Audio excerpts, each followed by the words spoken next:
اپنے شوہر کو اچھے سے سیٹسفائی کرنے والی، چھوٹے بال، شوخ انداز۔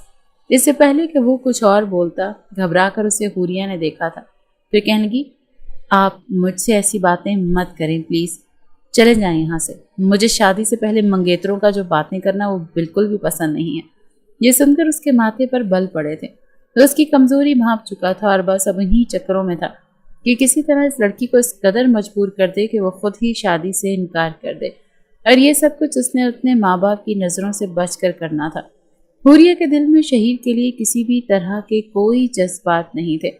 وہ تو ابھی اپنے ماں باپ کے غم سے ہی نہیں نکلی تھی، اسامہ کی دی ہوئی تکلیفوں سے نہیں نکلی تھی۔ ابھی بھی وہ اپنے ماں باپ کی تصویر کو موبائل میں دیکھتے ہوئے آنسو بہا رہی تھی، اور اسی پر ہی اس کی آنکھ لگ چکی تھی جب دھیرے سے اس کے کمرے کا دروازہ کھلا۔ اس نے اپنا کمرہ لاک نہیں کیا تھا۔ شہیر رات کے اس پہر اس کے کمرے میں آیا، ہر وقت خود کو دوپٹے میں لپیٹ کر رکھنے والی حوریہ بستر پر آڑھی ترچھی انداز میں لیٹی ہوئی تھی۔ اس کے خوبصورت بال کھلے ہوئے تھے، جو قمیض اس نے پہن رکھی تھی وہ تھوڑی اوپر کو سرکی ہوئی تھی۔ بے حجاب کمر اور پھر گردن سے نیچے تک شرٹ کا گہرا گلا، وہ بھی ہلکی روشنی میں دیکھ کر شہیر کے پورے وجود میں کرنٹ سا دوڑ گیا تھا۔ وہ اپنے لبوں پر زبان پھیر کر کہنے لگا، یہ تو مست مال ہے، مگر کیا ہوا؟ یہ تھوڑی بہت بولڈ ہو جائے تو جیسا میں چاہتا ہوں ویسے ہی ہو کر مجھے خوش کرے، مگر بہن جی بننے کا پتہ نہیں اس سے کیا ملتا ہے۔ وہ چلتا ہوا اس کے قریب آیا اور جب اسے برداشت نہ ہوا تو اپنا ہاتھ اس کے بے حجاب کمر پر رکھ دیا۔ جیسے ہی حوریہ نے غیر مانوس سا لمس محسوس کیا تو ایک سرشاری کی لہر اس کے پورے وجود میں دوڑ گئی۔ وہ سمجھ رہی تھی کہ شاید یہ خواب ہے، اور خواب میں وہ یہ سب کچھ محسوس کر رہی ہے۔ ایک ہلکی سی سسکاری اس کے لبوں سے نکلی تھی اور وہ تھوڑی کس مسا کر سیدھی ہوئی۔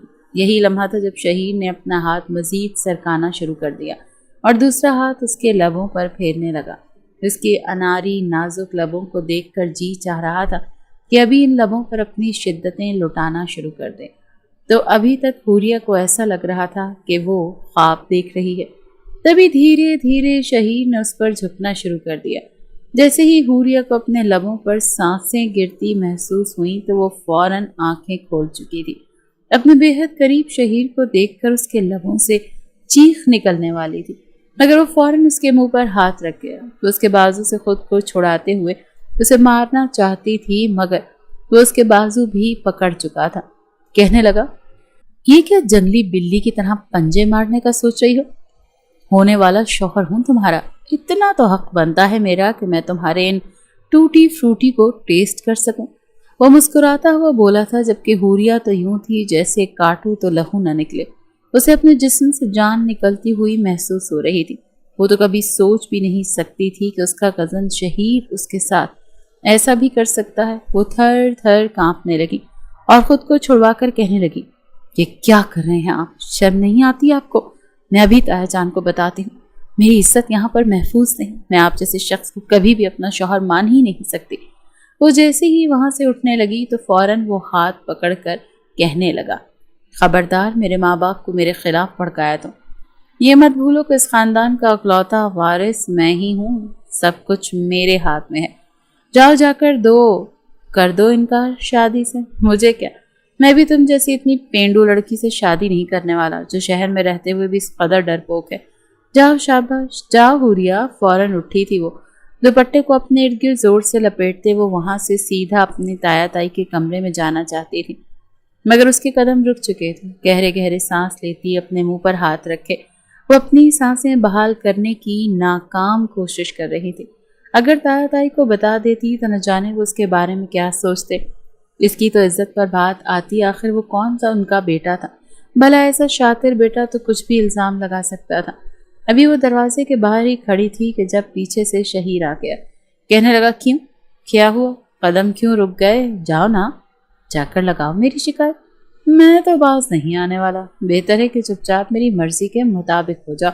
میں تمہیں بس شادی سے پہلے ایک دفعہ ٹیسٹ کرنا چاہتا ہوں تاکہ مجھے پتا تو چلے کہ تم کیسی ہو۔ مگر حوریہ اگلے ہی پل ایک زوردار تھپڑ اس کے منہ پر مار چکی تھی۔ اس کے دھکا دے کر فوراً کمرے سے بھاگ آئی تھی اور کمرہ لاک کر لیا تھا۔ ساری کھڑکیاں اور ڈور لاک کرنے کے بعد وہ دیوار سے ٹیک لگا کر بیٹھ چکی تھی۔